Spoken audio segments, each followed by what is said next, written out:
Hey friends, welcome back to English Stories with Meaning. Like this video if you love learning through powerful stories, and share it with your friends who want to speak English with emotion and confidence. Now, here's today's story. Her name was Alina, and she left home at 14. Not because she was angry, not because she was bad, but because no one was listening. And sometimes silence inside the house is louder than shouting in the street, and the only way she knew how to speak was to walk away. So early one morning, while the sky was still gray and the birds hadn't started singing yet, she packed her small school bag, took her red sweater, a bottle of water, and her grandmother's old diary, and without saying a word, she stepped out of the gate, past the garden that never grew flowers anymore, and onto the road where her real story began. No one saw her leave. Her mother was asleep on the sofa again. Her father hadn't come home, and the house felt colder than outside. Alina didn't cry, not even when she looked back once and saw the front door half open, like it was waiting to be closed forever. She walked fast, her heart full of something heavy, something she couldn't name yet, but it pushed her forward like wind on a boat, and she kept hearing her grandmother's voice in her mind saying, "If no one hears your words, let your steps speak for you." And that was what she was doing now, walking until someone finally heard her. She didn't know where to go, but she remembered stories from the diary of a train station, a kind baker, a school with blue windows, and she thought, I'll find these places. I'll find someone who listens. She walked for hours, past shops that hadn't opened, past a boy selling tea on a small cart, past a dog asleep on a bench, and with every step, the air felt cleaner, the sky looked bigger, and something inside her chest, maybe her heart, maybe her hope, began to feel warm again. She reached the train station just as the sun was waking up, painting gold light across the floor, and there were people everywhere, walking fast, holding bags, drinking tea, saying goodbye, saying nothing. And for the first time, Alina felt invisible in a good way, like no one expected anything from her, like she could choose who to become. She found a corner near the ticket counter and sat down, opening the diary. Inside was a photo. Her grandmother standing beside a bakery, smiling, holding bread like it was treasure. On the back it said, "Warm hands, warm hearts. Junaid Bakery, Sector 12. That was enough. Alina stood up, asked a lady near her, "Where is Sector 12? The woman looked surprised but kind. "You'll need to take a bus," she said, "but you're very far." Alina said, "It's okay. I'm going." And the woman didn't ask why. She just smiled and said, "Then be brave." That was the first time in months someone looked at her with kindness, and Alina smiled back. She found a bus. She got in. The driver didn't ask her age. He didn't ask questions. The road outside became wide, full of trees, buildings, and people she didn't know, and inside the bus she felt quiet, but not sad. She opened the diary again and read a story. One about a lost bird that returned home after a long time, but found its nest broken and still stayed, because it remembered where it had started. Alina didn't want to go back. Not yet. Not until she found something that felt like hers. When the bus stopped in Sector 12, she got off and looked around. The road was busy, noisy, but colorful. She walked slowly, looking at shop signs, asking people, "Do you know Junaid Bakery?" And after 10 people and 5 wrong turns, someone finally said, "There, near the mosque. Old building, but the best bread in the city." Alina ran, fast, heart pounding, eyes wide, until she saw it, a small shop with blue paint, a wooden door, and the smell of fresh bread floating out like music. She stood at the door, holding her breath, then stepped in, and the man behind the counter looked up. He was older, with kind eyes and flour on his hands. "Can I help you?" he asked. Alina held up the photo. "My grandmother used to come here," she said. The man took the photo, stared at it, then smiled slowly. "I remember her. She used to tell stories while eating sweet buns." Alina's lips trembled. "Can I work here?" she asked. The man looked surprised. Then he nodded. "If you can clean and learn fast, we can try." And just like that, Alina's new life began. One word at a time, one loaf at a time, one smile at a time. Alina's new life at the bakery started before the sun rose, when the world was still quiet, and the only sound was the soft humming of the oven warming up, and the gentle music playing from the old radio behind the counter. And she woke up each day on a small mattress in the storage room, next to flour bags and sweet smells that clung to her clothes like memories. And even though her blanket was thin and the pillow was hard, she didn't complain, because here, people smiled when they saw her, and when she spoke, they listened, even if she only said, "Good morning," or "Yes, sir." And each time, it felt like her voice grew a little stronger. The baker, Mr. Juned, was a quiet man with strong hands and a soft heart, and he showed her how to knead dough, how to roll it just enough, how to shape it with love, because, he said, bread is like trust. You can't rush it, or it breaks. And Alina remembered those words. She listened.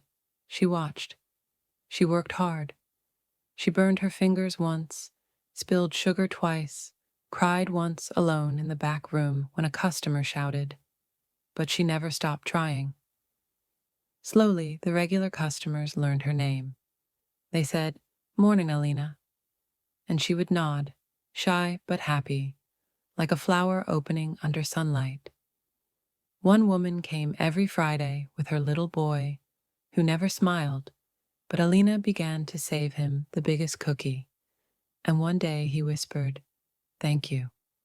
And that moment made her eyes sting with warm tears. At night, after cleaning the tables and locking the door, Mr. Junaid sometimes gave her old books from his shelf, storybooks, picture books, even a diary with empty pages. "Write your own story," he said once. "Your words matter." Alina began writing in it every night. One sentence, then two, sometimes just a word. Today I smiled. Today I dropped a tray. Today I felt seen. And slowly, her words became stories, and her stories became little pieces of herself she was finding again. But not everything was easy. One day, a girl from school came into the bakery. She was wearing a nice dress, holding a fancy phone, laughing loudly. She looked at Alina, then whispered something to her friend. They both laughed. Alina looked down. Her hands were covered in flour. Her shoes were old, but she stood tall. She said, "What would you like to buy?" And her voice didn't shake. The girl blinked, then said, "One bun," and walked away with quiet feet. Mr. Junaid saw the whole thing. Later, he said, "The ones who laugh at you are the ones who are scared to live like you." Brave. That night, Alina wrote in her diary, "I am not small. I am learning." Days passed, weeks passed. The bakery became her world, not perfect, but full. She still missed her grandmother's voice, still dreamed sometimes of her old bed, her mother's soft hum on good days, her father's deep laugh before it disappeared. But here she was not invisible. Here she mattered. And then one day, something unexpected happened. A letter came. It had no return name, but inside was a photo. A picture of her standing behind the bakery counter, smiling, and under it, a short note. You look like her. No name, no address. But Alina knew. It was from someone who remembered, someone who saw her. And for the first time in her life, Alina felt like her story, her real one, was just beginning. The bakery was quiet that morning, quieter than usual, as if even the wind outside was waiting for something. And Alina felt it too. A stillness in the air, like the world had paused to take a deep breath.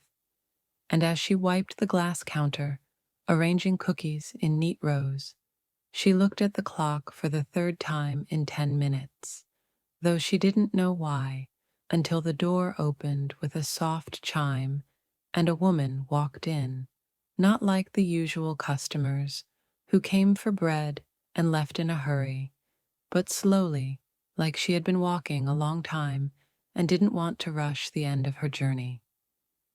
The woman was wearing a dark green shawl, her eyes tired but kind, and Alina felt something in her chest shift, like a string being pulled gently. Hello? Alina said with a polite smile, the way she always greeted customers. But the woman just looked at her for a moment, really looked, and then said, You're Alina, aren't you? Alina's heart skipped. Yes, she said slowly, her voice soft. How do you know my name?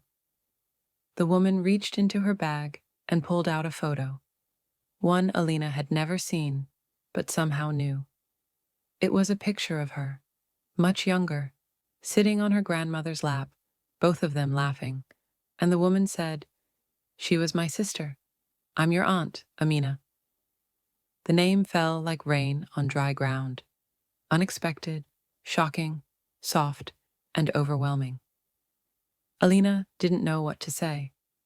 I didn't know she had a sister, she whispered. We hadn't spoken in many years, the woman said. But she sent me your picture once. Said you were quiet, thoughtful, strong. I came to find you. Alina stepped back. Her hands were shaking. Why now? She asked. Because, Amina said gently, I heard you left home. And I know how that feels. I left too, once. Alina blinked. Her throat felt tight. Did you go back? She asked. Amina smiled, a little sad. Number I built something new, but I never forgot where I came from. They sat at the corner table, the one with the window that caught the morning light, and Amina told her about the past, about their family, about her grandmother's childhood, about the way strong girls sometimes carry too much silence, and how sometimes leaving isn't running away, it's stepping forward. Alina listened without blinking. I don't know if I want to go back, she said. You don't have to, Amina replied. But you do have to know your story, the whole one, not just the hard parts. Alina looked down at her hands. I'm afraid they'll still not hear me. Her aunt leaned closer. Then speak louder, or write it, or bake it into bread, but never go silent again.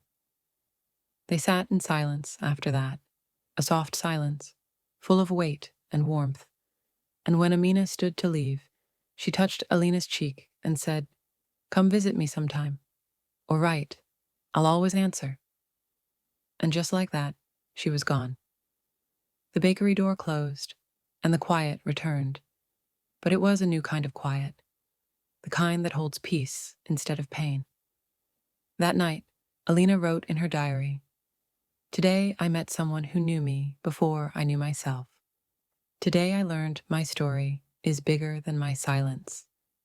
Days passed after Amina's visit, like leaves falling one by one, quiet but certain, and Alina went back to her work, back to the smell of warm bread and the soft clink of teacups. But something inside her had shifted, not like a storm, but like a door opening slowly, letting in air she hadn't felt in a long time. And though she didn't say it out loud, she started to wonder again, not just about her grandmother or her aunt, but about the house she had left behind, about whether anyone noticed, whether anyone missed her, whether the silence inside that house had changed or stayed the same. She told herself not to care, not to hope, but hope is a quiet thing, and it grows even in small cracks. One rainy morning, while cleaning the bakery floor, Mr. Juned handed her a small envelope. "This came for you," he said. "No return address." Her fingers froze. She wiped them clean and took the letter. The paper was thin, soft, worn. She opened it slowly. Inside was a note, written in shaky but familiar handwriting. It said only this: "I saw your red sweater. I didn't stop you. I didn't know how. I'm sorry. Mama." Alina sat down, right where she stood. Her chest ached in a way she hadn't felt in months. Her hands trembled, and the words blurred through her tears. She read it again, and again, and again. There was no "come back," no "I miss you," just truth. Small, raw, broken truth. And somehow, that made it real. That night, she didn't sleep. She lay on her mattress, staring at the ceiling, thinking of her mother on the couch, holding this pen, writing that note, folding it, sending it, maybe with fear, maybe with shame, maybe with something like love. Alina remembered the last time they had spoken, remembered the quiet dinners, the way her voice had grown smaller each day in that house, until one day it disappeared. She hadn't been seen. Not really. Not then. But this letter, it saw her now. The next morning, she asked Mr. Junaid if she could take the day off. "Of course," he said gently. "Take two." Alina packed a small bag. She didn't know exactly why she was going. Not to move back, not to forgive everything, but maybe just to stand in front of the house again and see it not as a prison, but as a chapter. The bus ride felt shorter than the first time. The streets were familiar and strange at the same time. When she reached her street, she stopped walking. Her heart pounded. The gate was still crooked, the garden still empty. She walked up slowly.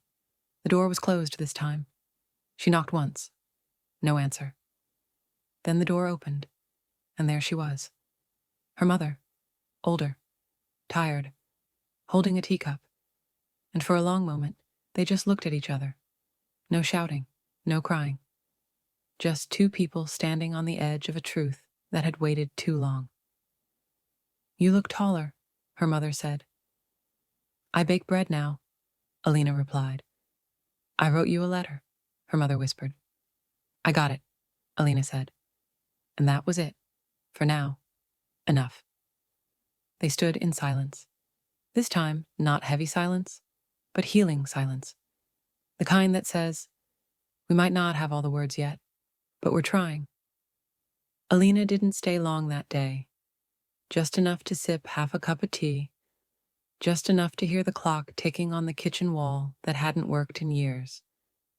Just enough to see how some things change and some things stay exactly the same. And though the house was still small, still quiet, still tired in places, she felt different inside it now, like she wasn't trying to fit anymore. Just visiting, just remembering, just seeing it through new eyes. Her mother didn't ask questions. She didn't apologize again. They just sat, two people breathing in the same room after too many months of silence. And when Alina stood to leave, her mother walked her to the door and said, "You always could take care of yourself, but you don't have to do it alone."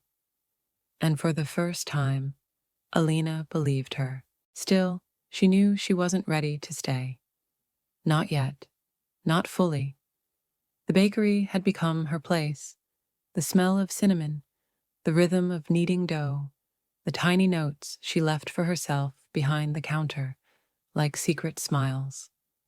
That evening, back in Sector 12, Mr. Junaid welcomed her with warm tea and said, "You're glowing." And she smiled, small and true, because she felt it, not perfect, not finished, but stronger.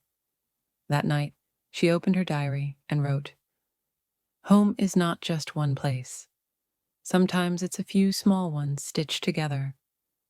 In the days that followed, she worked with more confidence, taught a younger boy how to fold napkins, helped a tired customer carry her bag, even wrote a new story in the diary, one about a girl who left but didn't lose anything, one who found more than she expected, one who learned that walking away isn't the same as running, and coming back isn't weakness, it's wisdom.